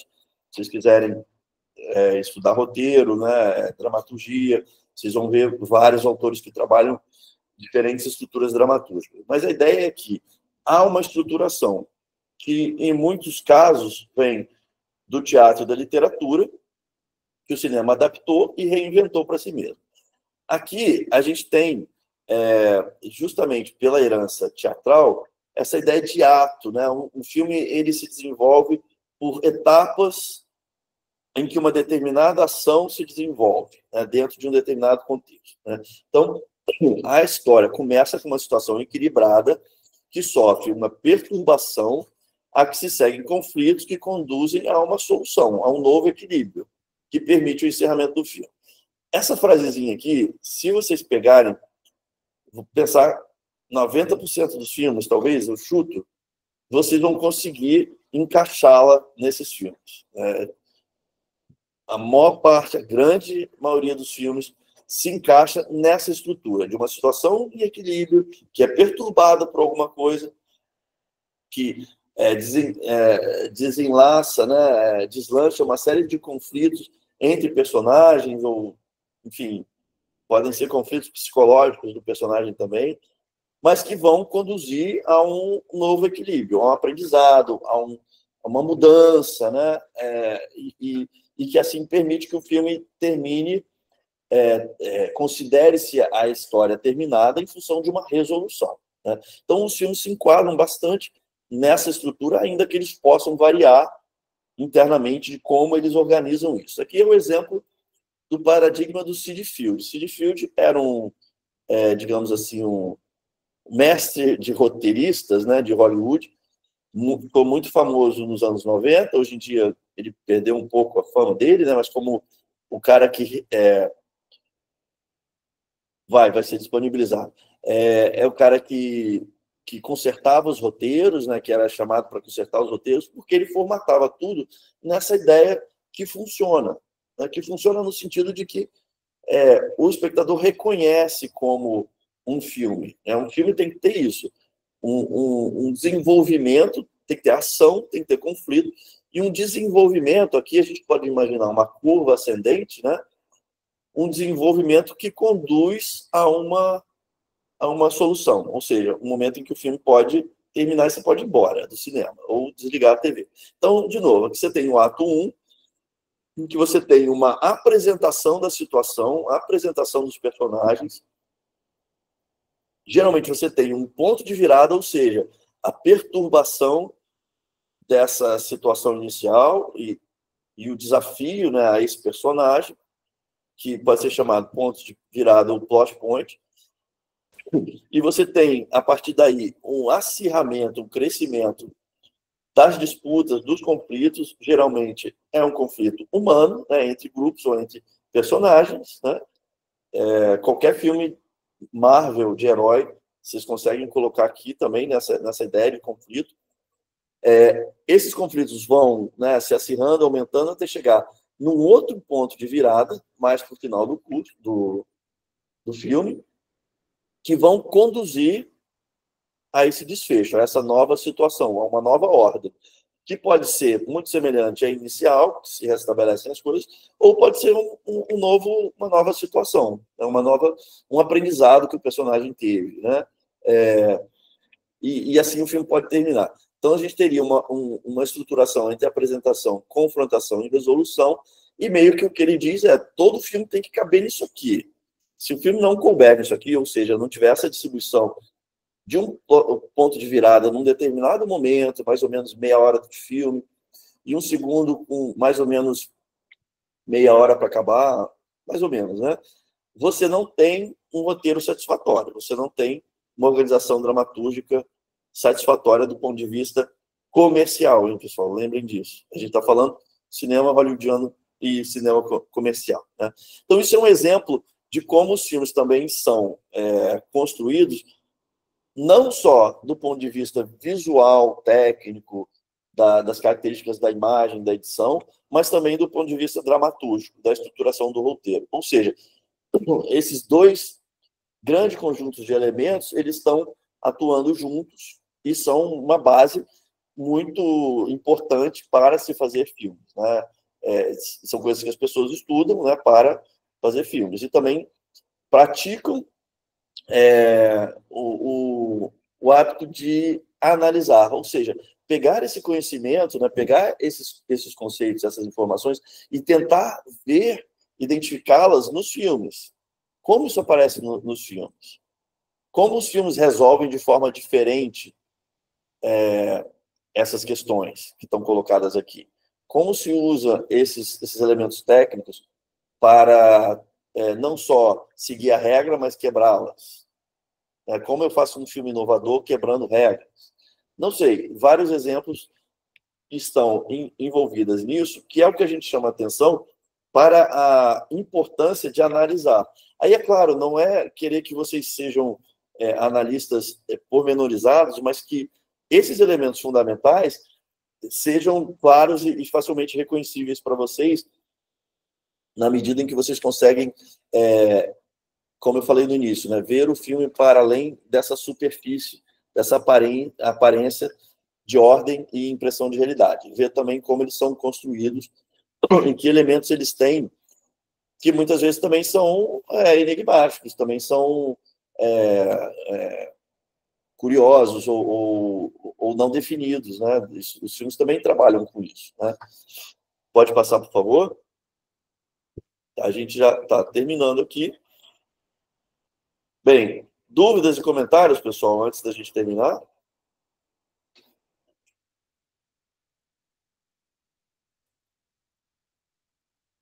Nenhuma?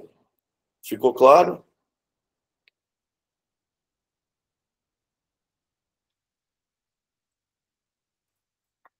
Beleza. Então, assim, a gente sugere aqui para vocês, como uma atividade livre, né, voluntária, não precisa escrever, não precisa mandar para a gente nem nada, é só uma tentativa de praticar um pouco isso que a gente viu na aula de hoje e praticar de uma maneira bastante espontânea, tá?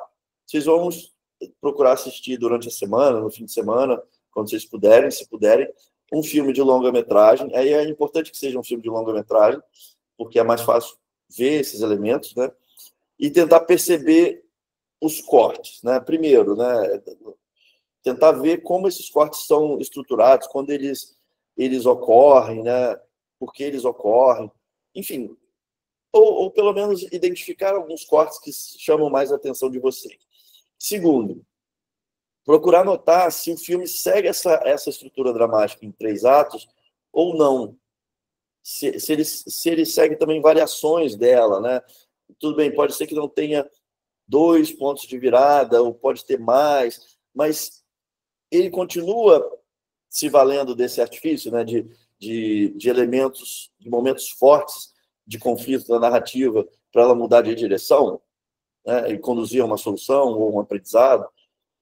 Procurem ver quanto esse filme que vocês escolherem, e aí pode ser qualquer filme, tá? Se enquadra ou não nesse modelo, nessa estrutura dramatúrgica, tá? A gente vai mandar esses slides por e-mail para vocês, não hoje, tá, pessoal? Mas durante a semana a gente manda. E também vamos mandar o link do canal, lá onde tem as aulas gravadas, e depois essa aqui vai estar lá também. Também não logo, né? Mas vocês encontram outras aulas lá. Pode passar, por favor, Wagner. Entre as leituras que a gente sugere, enfim, tem muitas leituras sobre roteiro, sobre linguagem cinematográfica, né? Vocês... Tá bom, Daniel, boa noite. Vocês vão encontrar muita coisa já produzida, até disponível de graça na internet para baixar em PDF. Então, a minha recomendação é esse livro de uma colega da UFSCar, da Federal de São Carlos, que chama O Primeiro Cinema, Espetáculo, Narração, Domesticação. Ela fala sobre os primeiros filmes, né, como ele, enfim, as características narrativas e como essa linguagem narrativa foi sendo inventada, como esse cinema era diferente do cinema que passou a ser hegemônico depois, né? E como esse cinema também produziu essa domesticação do olhar, que ela chama, né? Ou seja, esse condicionamento e esse que eu chamei de aprendizado, né? A gente aprender a ver filmes, né? Então, vocês encontram esse livro também na PDF para baixar na internet, tá? E é uma leitura que eu recomendo vocês fazerem, se puderem, se tiverem interesse sobre esse tema. Ok, pessoal? Eu acho que por hoje é isso. Luiz Fernando, ficou com uma questão? Você quer falar? Ou... No caso de um plano que chamamos de uma cena do filme, seria a mesma coisa? Ou em uma cena podemos ter vários planos? Isso, em uma cena podemos ter vários cortes, né? Por exemplo, ali no filme do Bombeiro, a gente geralmente toma como critério para definição da cena o espaço físico. Então, o exterior da casa seria uma cena, né? E ali pode ter vários cortes, né? Close no rosto do personagem, o fogo, a escada, etc. E o mesmo seria a cena do interior da casa, né? Que você pode também ter vários cortes. E aí, classicamente, vocês vão encontrar diversas definições de cena-sequência, mas eu gosto de trabalhar com essa. Ali a gente tem a sequência do incêndio, que tanto, já que ali tem uma unidade dramática, é a mesma ação que está acontecendo, né? É um incêndio, seja de dentro ou de fora. Então, você pode pensar que as duas cenas do interior e exterior da casa formam a sequência do incêndio. E os planos são os elementos, né, como eu defini aqui, que compõem essas cenas. Não entendi, Eliane. Poxa, aí tudo que o senhor sugeriu para pesquisarmos. Você quer saber? Não entendi bem. Eu sugeria a leitura desse livro aqui, né? O Primeiro Cinema, da Flávia Cesarino Costa. Espetáculo Narração Domesticação. Foi só isso.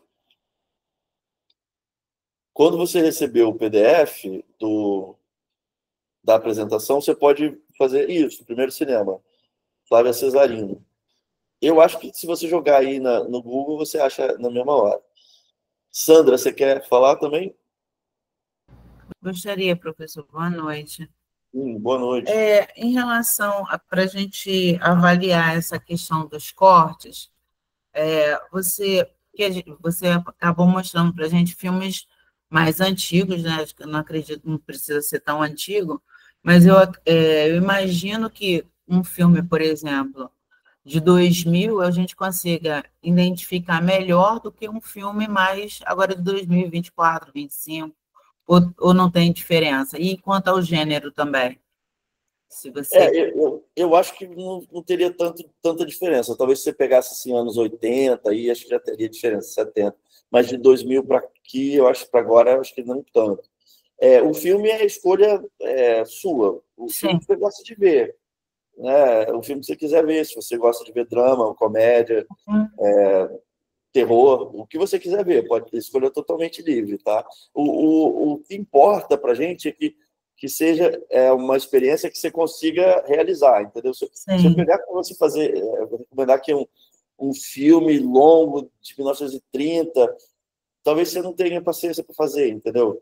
Então, eu prefiro que seja um filme que vocês tenham, né, prazer de ver, né, se divirtam como espectadores e também aproveitem para exercitar esse olhar analítico.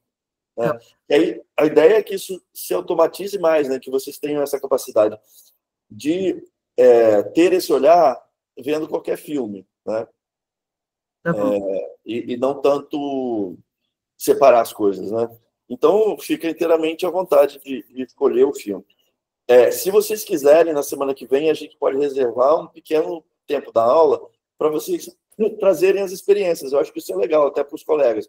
Olha, eu assisti o filme tal, eu não gostei do filme, ou eu gostei do filme, e é um filme muito fragmentado, muito violento, muito com excesso de cortes, e o excesso de cortes se deve pela violência do filme, não sei, entendeu? Acho que se vocês quiserem compartilhar essa experiência desse exercício, vai ser bem interessante. Claro que a gente não vai ter tempo aqui de ouvir todo mundo, mas também, se quiserem escrever e mandar para a gente lê e comenta também, mas não é obrigatório, tá? É uma sugestão de atividade. Sei que todo mundo é ocupado, tem 1000 coisas para fazer, né? Às vezes não dá muito para encaixar isso no dia a dia, né, de vocês, tá bom?